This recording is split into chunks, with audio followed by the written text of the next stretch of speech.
time to talk about luxury cruising. From sweet, so sweet to ships elite. Come explore the world in style with me on Luxury Cruising, the podcast. Welcome back to Luxury Cruising. I'm your host, Krystal Sodaitis, and today we're talking about the luxury of time. My guest, Cindy, today has really perfected the art of slow cruising. It's something that I have done once and hope to repeat again. And she has been on multiple slow cruises, also known as transatlantic cruises. And I cannot wait to get into her philosophy around transatlantic cruises, around slow cruising, and just the ease that transatlantic cruising provides. So, Cindy, please tell the audience anything you would like them to know about you. First of all, my name is Cindy Pirtle.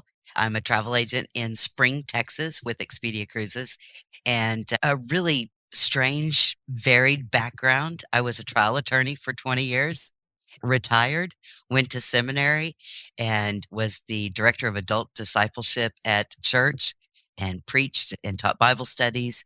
And then I retired. And what I've learned is I'm not very good at retirement. So I am now a travel agent, my third career, and absolutely loving being able to help people with their dreams, really, honestly, to find what is a spark for each person within their budget, within their time frames, multi-generational, solo. So it's fantastic. It really is. Even though I do book all types of travel, I would really say that my specialty and my focus is ocean and river cruising. Those are the two things that I sell the most and personally do the most. You had said that I had done several. I just got back 2 days ago from a 40-day trip. And so I finished my 95th cruise and my 31st country. So it was just phenomenal. And 2 of the cruises were transatlantics, which is how we got started talking on this. And so there you have it.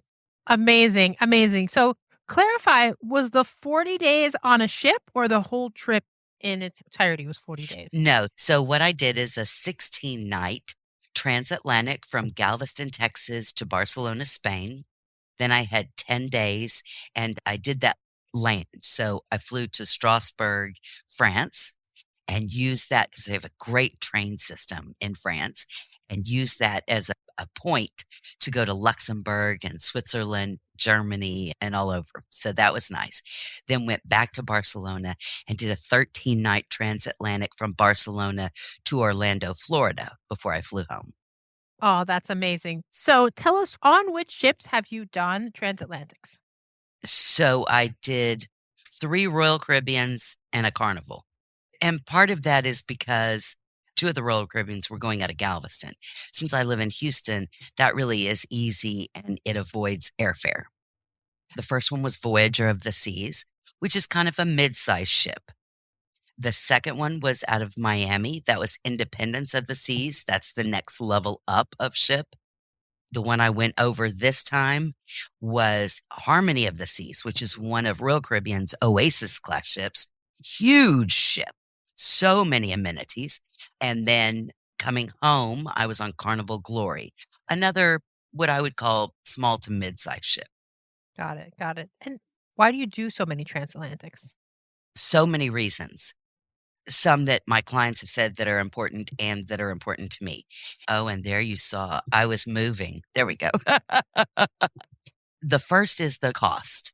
So price-wise, transatlantics tend to be a little cheaper than other cruises, first and foremost, because you have so many sea days, and they recognize that. The second is to avoid airports. Airfare is not cheap. You have the headache the last couple of years with the airlines canceling or moving your flights. You have the rush to the airport. You have security, sitting in a tiny seat for hours on end, jet lag. That's a lot. So with a transatlantic, you avoid all that. And yes, it takes a little longer, but you're going through time changes an hour a day. not 10 hours at a whack, right? So that's lovely. Third, you have the opportunity to meet and really know some fantastic people that you would never meet in your daily goings, because you have people that have come over from Europe to take the transatlantic back. It's not a 5 night or a 7 night where everybody is so busy with their family or their excursions that you're done. You have all of this time to get to know people and their backgrounds and their histories. And so that really is just fantastic. But I think the best thing, and it's the thing that you and I discussed, is that luxury of time. Because there are so many sea days, there's nothing that's going to keep you so busy that you're exhausted. Yeah. And the transatlantics offer you so much, more so than a regular 3, 4, 5, or 7 night cruise. So, as a general rule, cruise lines will bring on guest lecturers for transatlantics. And so, on this last one, on Harmony of the Seas, we had 3 different guest lectures. One of them was Don Knott's nephew, and talking all about his life and his career. So that was interesting. One year we had a Titanic expert. He was absolutely fascinating. So not just about the sinking of the ship, but how it was built and some of the families and the china. And that was really interesting because that particular cruise ended up in Southampton, where in Southampton in the United Kingdom, they have a huge Titanic museum because that's where it was built. So that was really one cruise. They offered a few lessons in Portuguese. So that was fun. Napkin folding, towel animals. They always have trivia. So if you want to be busy, and of course, they have a casino and a pool. On Harmony, there is a huge central park in the center of the ship. And so if you want to be busy with all of that I mentioned, you certainly have the option. You could book yourself one thing after another. But if you don't want that, especially, like I said, on those Oasis class ships, you have this huge park in the center of a ship. And in the mornings, you go and you have your coffee. You're sitting in a park setting with trees and bushes. You can hear birdsong. The sun is shining down. And you have no idea that you're actually on a cruise ship. It's stunning. You can sit on your balcony or go up on deck and listen to that whoosh, whoosh of the waves. And it's so calming and grounding. And all of the things that you might have in your day, cooking and grocery shopping and the family, bills and cleaning and everything that could be an issue in your life, is suddenly purged with that. Very nice. Well, yeah, you said so much, and I wanted to touch on a couple of things. Well, first thing you said was the price. Absolutely, your per day, per person price can be significantly lower. And I think it has to do with, especially for North Americans and Americans, we're not used to taking more than a week off at a time. And the transatlantics are generally more than 10 days, usually more like 12, 14, or 16 days, depending on which 2 ports you're going to. And so they are per night, generally less, which for some people, especially if you can work remotely or if you're retired or if you have the leisure time, or if you just want to take the 2 weeks off, you just have a lot of time off, it can be a really per night an economical way to go. And the other thing too that we noticed, which was not a positive for us because we were doing our transatlantic with our 2 kids, but there were very few kids on that transatlantic, especially school-age kids, teenagers you could count on one hand, and my daughter was one of them. And for people who want a more adults-only experience, a transatlantic can really fulfill that, not necessarily having to be on an adults-only cruise line. And I think the one thing that you touched on too is sort of like the daily. What I found on mine is I realized that I couldn't just leave my day to the whims. I did much better when I actually I'm like, I'm going to get up at this time and what I found too, and you tell me if this is true, mine was a celebrity ship, but tell me if this was the same on Carnival and or Royal, but like the activities were predictable. There was a semi-predictable schedule of this is the time the trivia always is, and then there's some adult craft, and then there's a talk, and then it's lunchtime, and then it's this. So it was very predictable, which meant that I had some vague sense of a schedule. Now, if I didn't wanna go to adult crafts, I could take a nap. I could read on the balcony or outside. You could go for a swim, whatever it was. And when the weather was good, of course, the kids were in this pool every afternoon, no matter what the weather was. But yeah, I think that is such a nice way to cruise. Unlike a shorter cruise, even 7 days, you've got all these ports and maybe you're excited to go on if you're a relatively new cruiser, maybe not. It's like you're gonna go to this excursion and you're gonna go here, and then you're getting off the ship and just the toll. I don't know how many times you've been to Nassau, but just the physical toll of getting off the ship in Nassau and doing a little bit of shopping in the port area and getting back on. By the time you get back on, you're like, "Oh, I need the chair again. I need the chase again." Well, so we go out of Galveston and we have the Western Caribbean repeatedly. That's all we really have. And so ours is Cozumel, Costa Maya, and Roatan, Honduras. Yeah. I don't need to get off really because I've been to them so many times. Like I said, 95 cruises. But you're right about getting into that routine. So most of the ones I've been on, you find your people. My people are the crocheters and the knitters. Mhm. And so on every transatlantic I've been on, there's been a group of folks and we have a place. And on sea days, we meet there every day at 10 o'clock or whatever the time is. And so you're right. I have a schedule. I get up, I go to the cafe and get my coffee and maybe have some breakfast. And then you get into your routine of what you're going to do every day. And with my work schedule, I don't want to say on call 24/7, but it sometimes works that way, especially if I'm in Europe 7 hours ahead, right? At 2 o'clock in the morning, I'm answering the phone. But yes, sure, I'll book that cruise for you. Um, but the great thing is, even 10 years ago, you couldn't go on a cruise and expect to work because the Wi-Fi simply wasn't there. And now I really do. I'm able to pretty much conduct my business no matter where I am. Now, there's always going to be a few days.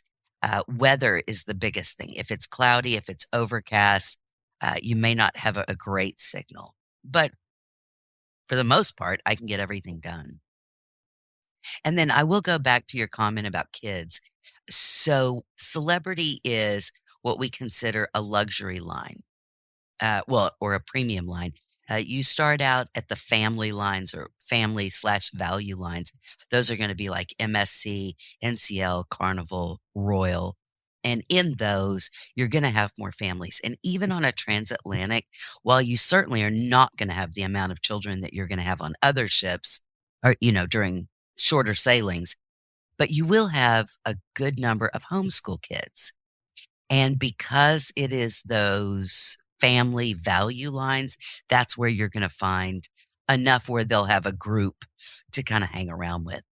Once you bump up then to that next level, which would be princess, celebrity, Holland America, and Disney and Virgin Voyages, now, of course, you're getting to a level where because prices go up, that tends not to be a family line, right? And then, of course, once you go from there and go to Silver Seas or Seven Seas or Viking Ocean or any of those, really the chances of seeing children is slim and none. Yeah, yeah, exactly. Yeah, that's a good point. I mean, it was a celebrity. I thought because it was spring break, and I know that spring break for the contemporary lines that you mentioned, like the prices are outrageous, and it is. You're going to have on a ship with 5 or 6,000 people, at least 1,000 of those people are going to be kids of all ages. But I thought this is spring break. I was amazed at the bargain basement price I was able to get for this cruise over spring break. And I think that celebrities sometimes, especially during peak season, can be very competitively priced with some of the family lines because there isn't as much of a draw to them during Right. those peak during maybe a little bit more, not as much during Christmas or New Year's, but definitely during spring break. And also just booking and boarding on cruise lines. You're getting in line at the airport and you see where people are going. And definitely the Carnival and the Royal and the MSC have all the kids. And then the Princess and the Celebrity, there's a couple of kids, but not quite as many. That's so interesting to know. Yeah, the homeschool, yeah, that would be a fantastic opportunity for homeschoolers to be able to see the world. And It is fantastic. It's in a whole new avenue of education. Since COVID, we've seen a lot more homeschool families and a fantastic way to supplement your education, not simply by reading about a location or a war or archaeology or a culture, but actually visiting that country and seeing those things. Yes. And that has a value so far beyond the cost of a cruise. yeah, absolutely. I couldn't agree more. The question that I had for you was, so the transatlantics, and we can also talk about transpacifics, but these sailings tend to be seasonal. They Yes. tend to happen. So I'll let you, since this is your business, talk about the seasonality of transatlantics and transpacifics. And I'm very curious if maybe you could weave into your answer is how you managed to find a transatlantic in, I think it was like late March, early April, going from Europe to the US. I was like, that's a find. That was how you made your whole trip possible without having to go on a plane at all. So I want to hear that Exactly. story. So, yes, you are correct that there's definitely a cruise line schedule. And so most of the cruise lines inundate the Caribbean during the summer. In the spring, so if we start off in the spring, and it didn't used to start until April, but now they started bumping it up to March. I think the weather is not as nice as when they moved it to April. But that being said, so in the spring is when you have your ships going to Europe. In May, we have ships that are headed to Alaska. So this is when people are going everywhere, moving those ships into those locations because the Alaskan season is only May to September. So you have to have all those ships up there, and that's where they stay until September, and then they get rerouted to the Caribbean. And just like going to Europe, same thing. Then everything stays there through the summer, and then everything comes back in the fall because, again, we got to move them to the warm weather where we can fill them up. I was very lucky, and obviously I have a help, right? Because I'm a travel agent and I keep an eye on things. But Glory had gone in for some maintenance, and so it had to go in for maintenance and come back. And Glory had come over. There were people on the return flight that had been on 3 cruises on Glory. So they came over, then there was another loop they did. Then the ship went into dry dock for a week, and then it did the transatlantic. So there were folks that had done all 3. They came over on it, did another one, did some land, and then did the transatlantic back. So yes, that was fascinating, but you have to keep an eye on those, and that is not something that you'll see a lot of. That's just, you have to know. I would mention one other thing, and it's a transatlantic, but not in the way that we think about it. There are liners and ships. So cruise ships are the ones we're talking about. And the reason that it takes 13, 14, 16 days to get somewhere is because of the size of them and the way that they're built. They're going at a particular speed. Ocean liners are built very differently and they can go much quicker. So there is an option for folks that if you need to come back and you don't want to fly over the ocean, the long flight, and it's not spring or fall, Cunard is actually the only one that offers every 7 days from Southampton to New York. And it only takes 7 days. And, you're Southampton to New York. They empty, they load back up, back to Southampton. So it's another really great option for folks who either are afraid of flying, don't want to fly, expense or whatever. because a lot of times you can find inexpensive domestic flights from New York to wherever you happen to live. Yeah, that's a good reminder that, I can't remember. There's only one ocean liner right now. It is Cunard. It might be the Queen Mary 2. It is one of the Queen 2s, but I don't remember which one. It's Queen Mary. Yeah. And so, yes, like you could do a quick 5-day over between Southampton and New York. And that's definitely a dream of mine. Not because I don't like flying, but just because I think it would be just such a great thing to do. A totally different experience. And I liken Cunard more to river cruising. So you're not going to have swimming pools and casinos and slides and things like that, right? It is classier. It is more old school. It is a level above. And so that's wonderful. But really, I hate to say it, almost apples and oranges. River cruising and ocean cruising are nothing alike. Both are amazing, but for very different ways.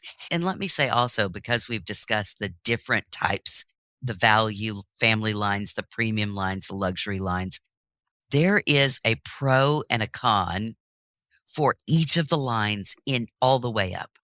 Absolutely. That means there's something for each person. And, I have people who are Carnival people and they will not budge. I have loyal to Royal people. I have people that will not get off Oceania. It's Oceania, a penthouse suite, because their food is excellent. But at the same time, I have Azamara people. You have the Silver Sea. I think either you find your people or you find your comfort zone. And like I said, I tried to go on all of them. And I do. I find pros and cons on each one of them. Now, the pro and the con is my pro and con because it truly is a subjective pro and con, right? Do I like the food? The best food I've ever had was on the river cruises. Good to know. Amazing. There's only 128 people on that cruise. And everyone has different tastes. I have heard both ways, right? I've heard the same cruise line, river cruise line. Someone has said the food was just average, and other people said, oh, this was compared to a Michelin star restaurant. So it really is subjective. But your point is, you're reminding me of something else around what you said, is that you're going to find your people. I do believe there is a cruise line and a type of cruising for everyone if you are open to looking. But the other thing that you said was around finding your people. And you said you found the crocheters and knitters. And what I also love about cruising in general, but is just amplified on a transatlantic, is this is a group of people. It's sort of a pre-established group of people who are all interested in the same thing as you are. Whether it's using this mode of transportation, whether it's learning about, like the cruise that we did, went to the Azores. We stopped in the Azores, learning about the different, Punta Atlantic mammal life. Yes, Punta Delgada. And so you have an established group, you're going to find people. And I also think that in general, cruisers are some of the nicest people to travel with. Amazing. And so you're going to find people to talk to. You don't have to talk to anybody. You don't even have to talk to the people in the buffet if that's where you want to eat all your meals. And you can always find someone to talk to if you really want to. Well, and I travel solo a lot. My husband is not yet retired. And so we always joke that I'm the scouting team. I'm going to all these places to see what is the good, the bad, and the ugly, right? But that being said, and back to your point about amazing places, this last cruise, I got to go to Gibraltar, which was absolutely phenomenal. I stood on the top of this mountain and I'm standing in the United Kingdom, and there is Spain and there is Morocco. So I am 3 countries, 2 continents, Europe and Africa, and then 2 bodies of water, the Mediterranean Sea and the Atlantic Sea. And there is the Hercules sign, right? Just fantastic. That's where the monkeys are, the only wild monkeys that are there. Amazing. And they're just very fascinating. St. Michael's Cave, this beautiful cavern where they have theater productions now. Just gorgeous, lit with the fluorescent lights. And then I ended up with a tour through the World War II tunnels. There's more tunnels under Gibraltar than there are streets for the pedestrians, and all of the history and the setups they had below in the tunnels. And then I walked all the way down the stairs to the bottom of Gibraltar and had a phenomenal fish and chips because it, is the United Kingdom. Phenomenal fish and chips before I made my way back to the ship. Absolutely stunning day. And that's because it was a cruise that I And, got to go to a place. and the other thing too that I sort of mentioned without saying, and you just mentioned without saying, is that the transatlantics allow us to see ports that you otherwise don't see. Like we had in our transatlantic, we had 2 port stops. One was Bermuda, which is like you can get there all the time, like not a big deal. But the Azores, most people only go on a transatlantic. You might be able to get one out of Barcelona or out of Southampton, but it's not that often. Same thing with Gibraltar. I don't know. You can tell me, maybe some of the Mediterranean ones go to Gibraltar. We mentioned Alaska. And yeah, some of the cruises and some of the lines, when you leave Alaska to go back to the Caribbean, they have to go through the Panama Canal. That's not something all the way through, not just halfway through and back.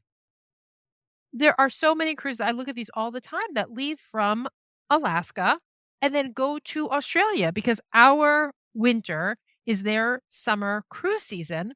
And so Exactly. you're going through Hawaii. You have multiple stops in Hawaii. There's multiple, like Fiji, Bora, Easter Island, all of these amazing places Fantastic. Yes. that you otherwise, unless you're going to basically fly to Bora, you're not going to get on a cruise. Well, and they have several now that are leaving from Vancouver to Tokyo. Yes. Yes. So you've got that option. And honestly, the Asian market has really opened up a lot. We have a new airline. Oh, now it just escaped me. Gosh, what is it? Now I can't. Now it's lost. I'm having a mature moment, but leaving out of Houston that's going to Japan and to Singapore. And so that's been fantastic, opening that up. Australia is a long flight, and those flights aren't cheap. And so being able to go to Australia on a cruise and see all the things on the way, in my mind, the value of not having to pay that huge airfare and mess with the airport and the customs and the jet lag and the tiny seat, regardless of where you're sitting, they're all tiny seats. That cost, not just financial, but that cost is so much higher. Yeah. For us. The physical, emotional cost of getting to the airport, making sure you're on time, having all your paperwork. A lot of times, especially for England and other places, you need specific visas, even for England and Europe these days. Even Americans need visas. Just all of that. I mean, you still need it on a cruise ship, but it just adds to it all. Well, and quite frankly, let's talk about a first class seat. Not cheap, right? You can do a transatlantic in a suite. And so you're talking about 16 days in a suite. Yeah. For the similar price, a first class plane ticket, it still might be 12 to 15 hours, but hopefully you're sleeping for a lot of it. Exactly. And, we're talking luxury. And so luxury is usually going to be defined as those suite class cabins, right? Which is fine. And I've been in the junior suites and the grand suites and been up in one of the aqua suites on Royal Caribbean. Oh, and so all of those are phenomenal. But I'm going to tell you, it's also luxury if you are simply traveling solo and you have a cabin all to yourself. Yeah. That is a luxury of, I don't want to get up right now. I want to go to bed early. I want to stay in the casino for another hour. I want to eat the buffet instead of going to the main dining room. You know what? It's 2 a.m. I think I'll have pizza. It is a luxury to not have to think that's so awful of anyone but yourself just for a little bit. I love that. I absolutely love that. Anything else about a transatlantic cruise that you think we haven't covered today? I think one of the greatest things about transatlantic cruises is it gets you to a place. I'm going to go back to my last trip. I have family. I do genealogy as well, and I have family that were from the Alsace-Lorraine area. And I didn't know a whole lot. I mean, I had census data from when they got over here. But because I was staying in France, I actually took 2 days and did some genealogy research. Now, that's been on my mind for 30 years. But I don't know that I would never have said, okay, I'm going to fly over and we're going to do genealogy, right? I'm going to find these folks. I simply certainly wouldn't have done that. But because I was going over, I knew I had 10 days between cruises and I had the whole world. What am I going to do in 10 days? And so in those 10 days, I did get to go to Switzerland and Luxembourg, which were 2 countries I'd never been to, which was fantastic. But it also gave me that opportunity to do a little research and talk to some folks locally and see local churches and things like that. It gives you the impetus to realize some of your dreams that you weren't necessarily thinking that you'd ever achieve. Those things that you thought, I would love to do the Swiss Alps, but I did a river cruise last year for my 60th birthday. And always, I was a Sound of Music. And because we were going to Salzburg, that was it. I had to do the Sound of Music tour. And while they are very happy to let you know that the movie is nothing like the real story, I stood and was the ugly American singing, "Do a dear, a female." I was, 16 going on 17. I knew all the words and people would sing along with you. And it was a dream since I was a kid that I don't think I would have said, okay, well, we're going over simply to do the Sound of Music. But it was something I got. So the transatlantics and the transpacifics actually give you that excuse and the opportunity to realize dreams that you thought would never be reached. That's the thing I love about my job, because even if it is a 7-night cruise, even if it is those shorter Caribbean cruises or an Alaskan cruise, if I can help somebody have that dream come true, when they come back and say, oh my gosh, it was amazing, Cindy. To be able to send somebody to Alaska and do a 7-night land concierge and then the cruise. And so they've gotten to see Alaska by land and cruise, the interior and then all along the coast. Just those kinds of things, really dreams come true. And so that is the luxury. People today, sometimes I think, don't have hope. Hope and realizing dreams is a luxury. And it's a luxury that folks like you and I can help people realize. And so I'm so grateful that you gave me an opportunity to talk to you and to share my passion, really. Oh, I am so glad that you came on the show. Tell us, what do you have in store? Like, what's on the schedule coming up, cruise-wise or not cruise-wise, luxury, transatlantic? What's on the schedule? I have one big one. It's for my birthday next year. Highly recommend, because it hasn't been offered in a while. So I am doing a princess cruise. It's a 12-night, 8-country cruise, and it's round trip from Copenhagen, Denmark. And it's doing all the Baltic capitals. Now, obviously, we don't get to go to St. Petersburg, but we're doing Denmark and Norway and Sweden and Latvia and Poland. And so all of these places, I've not been to any of these countries. So these are more bucket list items. So that one I probably is the most fascinating one that I've got coming up. We do a lot, like my husband's birthday's in June. So we're doing a 7-night on Symphony out of Galveston. I'm doing a back-to-back in October because Liberty of the Seas is coming back to Galveston. And I've got some folks on the Transatlantic bringing it back, but I'll be doing it once it gets here. Next June, we're doing Alaska on Princess round trip from San Francisco, which is a different location because a lot of times, most of our cruising, when we're thinking about doing Alaska, it's Vancouver, Seattle, Anchorage. Those are our main Whittier. And Whittier is That's the hard part because it's 3 hours from the Anchorage airport. Those cruises are less expensive, but that's a big, long drive. But then going from Seattle, coming home, those flights are horrible. So I'm very excited because going out of San Francisco, you've got good flight capabilities, right? And it's an excellent itinerary, even though it's only 7 days. So, and that's on Princess as well. That sounds So, amazing. That sounds amazing. If anyone is interested in booking any of these cruises or any other cruise or travel with you, how could they get in touch with you? so the easiest way, I've sent you a link to my website, and so that'll be on here somewhere. I'll give you my office number if we could do that. That's 832-529-1300. And my name is Cindy Pirtle, Pirtle. Sounds like a turtle, but spelled a little different. And so my email is cpirtle@expediacruises.com. I'm on Facebook just as Cindy Medor Pirtle. I don't do a business page. I do everything off my personal page. And part of that is because the majority of my clients have become such good friends. And my new clients are almost all referrals. Yeah. It's very rare that I meet someone new and they go, oh, well, what do you do? Most of mine are phone calls going, so-and-so said you booked their cruise and you did a great job and we love you. And so, but I'd love to help anybody.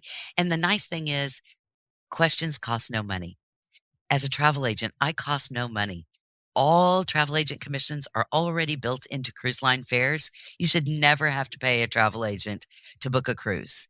And we've got excellent group rates with Celebrity and with Royal Caribbean. And a lot of times we have groups already set up on river cruises and transatlantics. This transatlantics, I had about 35 guests of my clients because Wow. I had set up a group for them early on. So we had great rates. And so anyway, I'm sorry, I could talk for hours about cruising. It's amazing. Likewise, your enthusiasm definitely comes through. I so appreciate you being on the podcast. That's how we were referred through one of your clients who's a friend of mine, said you have to talk to Cindy. So I'm so glad we connected. I hope you will come back. Maybe we should talk about your Anytime. river cruise experience. Next year, I can tell you about the Baltic capitals. So listeners, thank you for joining me. And until next time, I wish you safe and luxurious cruising. Hey, before you go, if you're enjoying this content, I would so appreciate a 5-star review on Apple Podcasts or wherever you're listening to this podcast.